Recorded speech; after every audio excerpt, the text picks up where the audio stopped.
जीवेत शरदः शतम। यानी अगर हमारा अक्टूबर महीना यानी शरद ऋतु अगर अच्छे से स्वस्थ निरोगी निकल जाता है तो पूरा साल हमारा निरोगी निकल जाएगा। यानी अक्टूबर महीने का शरद ऋतु का बहुत ज़्यादा इम्पोर्टेंस है। इसी तरह हर साल अगर हम अक्टूबर महीने में निरोगी रहते हैं तो 100 साल तक हम स्वस्थ रह सकते हैं। इसीलिए हमें शरद ऋतु यानी अक्टूबर महीने का जो भी नॉर्म्स है, डूज एंड डोंट्स, उस ऋतु का महत्व जानना बहुत ज़रूरी है। तो आज इस वीडियो में शरद ऋतु का महत्व, इस ऋतु में अक्टूबर महीने में क्या करें क्या ना करें ताकि आपको पित्त से रिलेटेड कोई परेशानी ना हो, इसके बारे में संपूर्ण जानकारी आपको इस वीडियो में मिलेगी। तो आखिर तक इस वीडियो में बने रहिए। नमस्कार, मैं डॉक्टर सोनाली, स्वागत है आपका निरोगी काया में।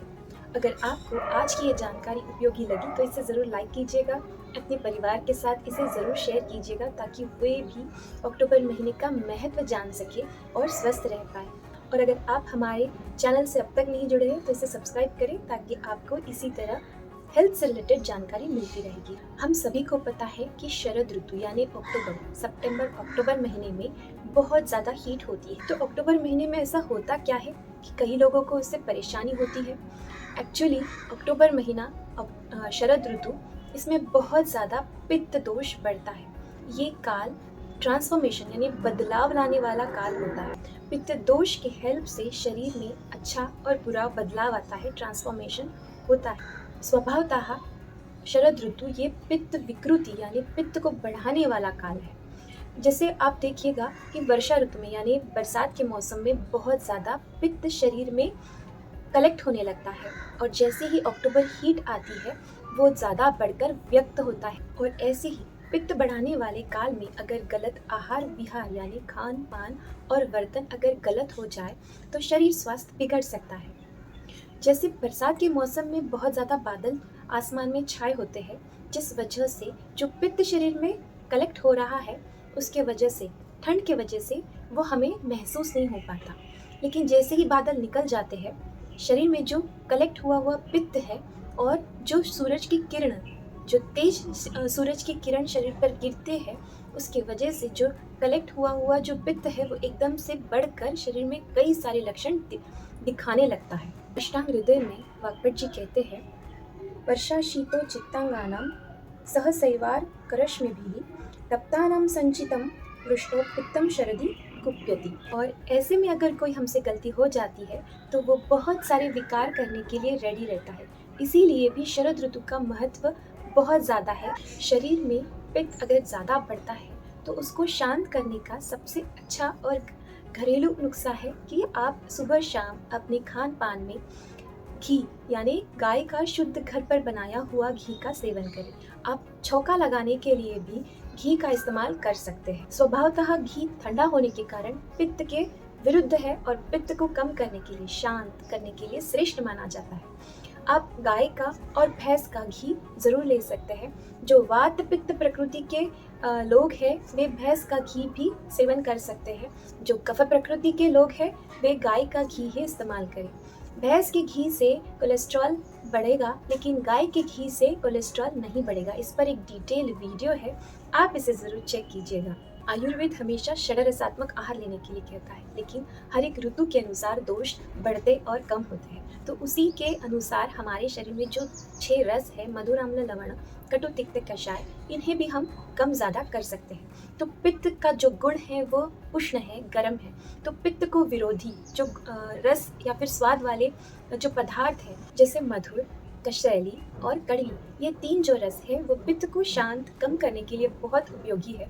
इसीलिए ऐसे पदार्थ को सेवन कीजिए जो कषैली है, मीठी है और कड़वी है। लेकिन साथ ही जो अन्य रस है जैसे खट्टा या फिर नमकीन या फिर तीखी, ये भी रस आपको सेवन करने हैं, लेकिन ये तुलनात्मक थोड़े कम हो और मधुर, कड़वी और कषैली ये थोड़े ज़्यादा हो। हर ऋतु में हर एक इंसान का अग्नि यानी डाइजेस्टिव फायर कम और ज़्यादा हो सकता है, दिन के हिसाब से भी कम अधिक होता है। तो अपनी अग्नि के हिसाब से, डाइजेस्टिव फायर की ताकत के हिसाब से ही अन्न सेवन करें। अगर आपको भूख नहीं है तो आप स्किप करें। अगर आपको बहुत तेज भूख लगी है तो बहुत देर तक भूख को रोक के ना रखें, तुरंत ही खाना खा लें। अपनी अग्नि का सम्मान करें ताकि वो आपको कोई आगे तकलीफ ना दे। बागवत जी कहते हैं शाली यानी रक्तशाली चावल का सेवन करें। अब चावल वैसे अम्ल विपाकी यानी एसिडिटी निर्माण करने वाला होता है, लेकिन अगर हम उसे सही तरीके से पकाएं तो वो हमारे लिए स्वस्थकर हो सकता है। जनरली होता क्या है कि चावल हमेशा कुकर में या फिर क्लोज्ड वेसल में पकाया जाता है, लेकिन अगर हम चावल को ओपन वेसल में पकाएं, सही तरीके से पकाएं, तो वो हमारे लिए स्वस्थकर हो सकता है। आप उसे ओपन वेसल में पकाएं, ऊपर का जो पानी है वो निकाल दें। इस तरह से आप चावल पकाएंगे तो वह हजम आसानी से हो जाएगा और अतिरिक्त पित्त भी ना बढ़ाएगा। अक्टूबर में पित्त बढ़ने की वजह से कई सारे लोगों को बहुत तकलीफ होती है, जैसे बेचैनी होती है या फिर बहुत ज़्यादा पेट में दर्द या फिर पेट में गरम, जिसे हम दाह कह सकते हैं, सिर में दर्द या फिर बार बार सर्दी होना, ये सारे लक्षण दिखाई देते हैं। लेकिन अगर हम दाल लें जो पाचन में बहुत हल्का है, जनरली प्रोटीन्स बहुत हैवी होते हैं पचन करने में, लेकिन मूंग दाल ये बहुत ही ईजिली डाइजेस्ट होने वाला प्रोटीन है, तो इसका आप सूप या फिर सब्जी के रूप में आप इसका सेवन कर सकते हैं। ये डाइजेस्ट होने में हल्का है, ताकत भी देता है। हमने देखा कि मधुर रस पित्त को शांत करता है, तो आप अपने आहार में, खान पान में मिश्री जो रॉक शुगर होती है उसका आप सेवन कर सकते हैं। ये भी पित्त को शांत करने के लिए बहुत उपयोगी है। हनी, आप मध, शहद का भी इस्तेमाल अपने आहार में कर सकते हैं। ये योगवाही है, यानी ये किसी के साथ अगर मिक्स किया जाता है तो उस पदार्थ के गुण बढ़ाने वाला होता है। तो ऐसा पदार्थ जो दूसरे अन्य पदार्थ का गुण बढ़ाए और पित्त को भी शांत करे, ऐसे हनी को आप अपने आहार में ज़रूर शामिल करें। आयुर्वेद में पटोल या सब्जी का सेवन करने के लिए, विशेषतः अक्टूबर में सेवन करने के लिए कहा है। पटोल यानी परवल, ये थोड़ी सी कड़वी होती है। परवल की सब्जी आप मूंग की दाल डालकर कर सकते हैं, वो स्वाद में बहुत अच्छी लगती है, साथ ही पित्त को भी शांत करने में मदद करती है। अक्टूबर महीने में शरद ऋतु में दिन में टेम्परेचर बहुत ज़्यादा होता है, सूरज बहुत तेज होता है और जैसे जैसे शाम होने लगती है टेम्परेचर गिरने लगता है। शाम में ठंड हवाई चलती है, तो ऐसा जो टेम्परेचर डिफरेंस होता है, इसके वजह से जो बरसात में जो पानी खराब हो गया है, जिसमें मिट्टी ये मिल जाती है, ऐसे टेम्परेचर डिफरेंस की वजह से वो पानी शुद्ध होने लगता है। ऐसे समय ही अगस्ती तारा निकलता है, जिसके वजह से पानी शुद्ध होने लगता है। तो ऐसा पानी पित्त और कफ को शांत करने के लिए बहुत उपयोगी होता है। अक्टूबर महीने में शरद ऋतु में बहुत ज़्यादा टेम्परेचर डिफरेंस होने के कारण सुबह सुबह ओस गिरती है, तो वो ओस शरीर के लिए अच्छी नहीं होती। लेकिन वही ओस अगर चना यानी हरभरे के छोटे पौधे पर, पत्तों पर हो, तो वो स्वास्थ्य के लिए, अग्नि बढ़ाने के लिए उपयोगी ला सकते हैं। क्या करें, इससे भी ज़्यादा शायद ज़रूरी है क्या ना करें। किसी पर्टिकुलर सीज़न में अगर कोई चीज़ नहीं करने के लिए कहा है तो उसे ज़रूर अवॉइड करें, क्योंकि होता क्या है, अगर हम सीज़न के अनुसार विरुद्ध अपोजिट अगर हम व्यवहार करते हैं, खान पान करते हैं, तो वो हमारे शरीर के लिए ज़रूर नुकसान करता है। इसीलिए क्या करें इससे ज़्यादा शायद क्या ना करें, ये मालूम होना बहुत ज़रूरी है। ग्रंथकारों ने क्षार या तत्व हो ऐसे पदार्थ को सेवन करने के लिए मना किया है, जैसे क्षार, लवण और जो खट्टी चीज़ें हैं उसमें थोड़ा एसिड की मात्रा ज़्यादा होने के कारण ऐसी चीज़ों को आपने अवॉइड करना है। जो पित्त को बढ़ाने वाले 3 रस है, जो स्वाद है, जिसमें खट्टा, तीखा और सॉल्टी, जो नमकीन चीज़ होती है, इन्हें आपको ज़रूर अवॉइड करना है अति मात्रा में, लेकिन आप थोड़ी मात्रा में इसका ज़रूर सेवन करें। सौहित्य यानी बहुत ज़्यादा मात्रा में खाना नहीं खाना है, क्योंकि अग्नि का बल अभी भी थोड़ा कम ही है और अपनी अग्नि के बल के हिसाब से ही खाना खाएं, ताकि इंडाइजेशन ना हो और अल्टीमेटली पित्त ना बढ़े। दिवास्वाप यानी दिन में सोना, शरद ऋतु में गलती से भी खाना खाने के बाद तुरंत कभी ना सोए, क्योंकि इससे होता है इंडाइजेशन और जो खाना हमने खाया है वो ठीक से हजम न होने के कारण पित्त बढ़ने लगता है। इसके वजह से आप दिन में जो सोना है वो अवॉइड करें। शरद ऋतु में दही खाने के लिए स्पेशली मना किया है। अगर ग्रंथकार अगर आपको कोई स्पेसिफिक चीज़ खाने के लिए या फिर ना खाने के लिए कहता है तो उसे ज़रूर सुनना चाहिए। स्पेशली जो नहीं करने के लिए कहा है, जैसे दही को शरद ऋतु में अक्टूबर महीने में कभी ना सेवन करें, ये बहुत ज़्यादा शरीर के लिए नुकसान कर होता है। दही पर एक डिटेल वीडियो है, आप इसे ज़रूर चेक कीजिए।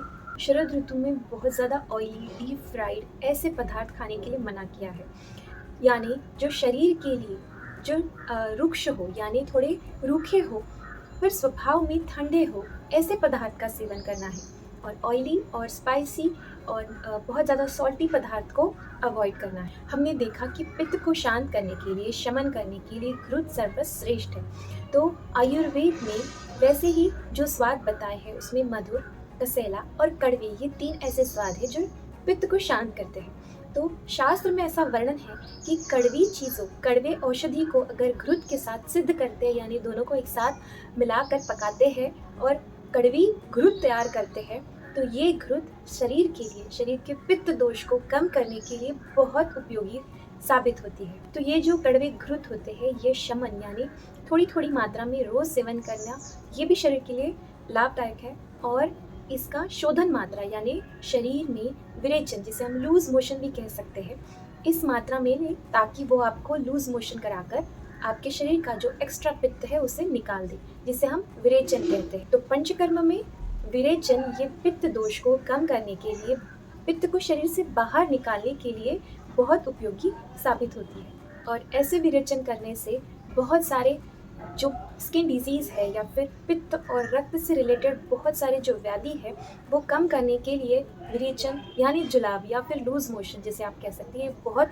उपयोगी है। शरीर में जो बढ़ा हुआ पित्त होता है वो सबसे पहले रक्त को ही दूषित करता है, रक्त को ही अपना टारगेट बनाता है और रक्त को खराब करता है।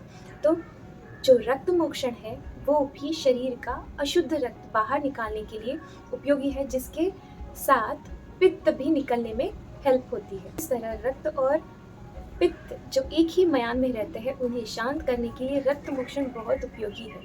अगर हम रक्त मोक्षण करते हैं तो आई डिजीज़, जो फिर इन्फेक्शन आँखों का होता है, जनरली अक्टूबर महीने में कंजंक्टिवाइटिस होने के चांसेस बढ़ जाते हैं पित्त दोष बढ़ने की वजह से। रक्त मोक्षण और विरेचन के द्वारा आप ऐसे इन्फेक्शन से अपने आप को बचा सकते हैं। ग्रंथकारों ने जो भी ऋतुचर्या बताए हैं वो शरीर का स्वास्थ्य अच्छा रखने के लिए बताए हैं, दीर्घ आयुष्य मिले इसलिए बताए। इसमें बहुत ही ज़रूरी एक बात कही है जिसे हम ऋतु संधि काल कहते हैं। जो भी सीज़न अभी जाने वाला है और जो सीज़न अभी आने वाला है, इनका जो जोड़ होता है उसे ऋतु संधि काल कहते हैं। यानी जाने वाले काल या सीज़न के लास्ट के 7 दिन और आने वाली जो सीज़न है, आने वाला जो सीज़न है उसके पहले के 7 दिन, ऐसे जो 14 दिन का जो काल होता है उसे ऋतु संधि काल कहते हैं। तो जब भी हम किसी जाने वाले सीज़न का खान पान छोड़ते हैं तो ये 7 दिनों में हमें उसे धीरे धीरे छोड़ना है, और जो नया सीज़न आने वाला है उसके जो खान पान आदतें हैं वो हमें धीरे धीरे अपनाने हैं अगले 7 दिनों में। और जब हम ऐसा करते हैं तो शरीर के दोष बढ़ते नहीं हैं, अपने स्थान पर रहते हैं और कोई व्याधियों को आमंत्रित नहीं करते। लेकिन अगर हम तुरंत किसी खान पान को सडनली छोड़ देते हैं और नए वाले खान पान को सडनली एक्सेप्ट करते हैं तो बहुत ज़्यादा चांसेस बढ़ जाती है हमें व्याधि या फिर कोई दोष या फिर कोई रोग अटैक करे। अचानक किसी खान पान को एक्सेप्ट करना और अचानक किसी खान पान को छोड़ना, ये शरीर के लिए बहुत नुकसानकर है। इससे असात्म्य व्याधि हो सकते हैं जिसे हम आज की भाषा में एलर्जिक डिसऑर्डर्स कहते हैं। तो जो ये 7 पहले के 7 और आने वाले 14 दिनों का जो संधि काल जिसे हम ऋतु संधि काल कहते हैं, ये इम्यूनिटी लो होने वाला काल होता है। इसीलिए बहुत ध्यान से आचार करना बहुत इम्पॉर्टेंट। आप देखिएगा कि कई लोगों को थोड़ा भी सीज़न चेंज हो जाता है तो सर्दी, जुकाम, बुखार आने लगता है। आप चाहते हैं कि आपके साथ ना हो तो आप ज़रूर उस सीज़न के अनुसार खान पान का चयन करें। अगर आपको आज की ये वीडियो, आज की ये जानकारी उपयोगी लगी है तो इसे जल्दी से लाइक कर दीजिए। अपने परिवार के साथ आप इसे शेयर भी कर सकते हैं। अगर आप हमारे चैनल से अब तक नहीं जुड़े हैं तो इसे सब्सक्राइब करें, बेल आइकन हिट करें। मिलते हैं नई वीडियो के साथ, नई जानकारी के साथ। नमस्कार।